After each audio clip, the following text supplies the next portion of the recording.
Le journaliste Loïc Meyou décrypte le discours d'Emmanuel Macron qui s'est adressé mardi à la jeunesse africaine à l'université de Ouagadougou, au Burkina Faso. Il est difficile de ne pas être d'accord avec le chef d'État français dans la mesure où l'égalité est un droit légitime.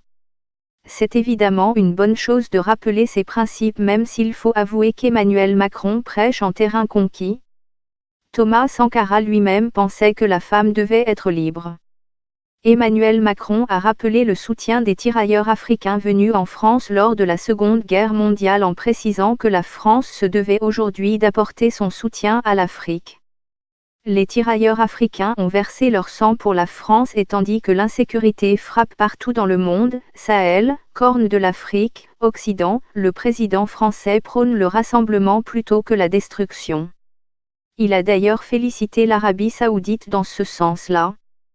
L'affaire Sankara à l'issue d'un entretien avec le président du Burkina Faso, Roch Marc Christian Kaboré, le président français a promis que tous les documents français concernant l'assassinat de l'ancien président burkinabé Thomas Sankara en 1987 seraient déclassifiés.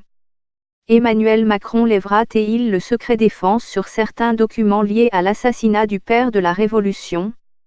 Il est peu probable car Macron a fait cette promesse dans la limite des règles de secret défense. Emmanuel Macron a formulé la coopération de la France dans l'affaire Compaoré dont l'extradition est aujourd'hui en cours. Emmanuel Macron a précisé qu'il n'opposera aucune résistance à ce que l'ancien président burkinabé soit remis entre les mains de la justice. À l'issue de ce discours, Loïc Meyou est réaliste. Le journaliste camerounais accueille avec beaucoup de joie les déclarations de Macron même s'il attend la matérialisation des promesses, le moment où l'on passera aux actes car les promesses faites par le chef d'État français sont bien nombreuses.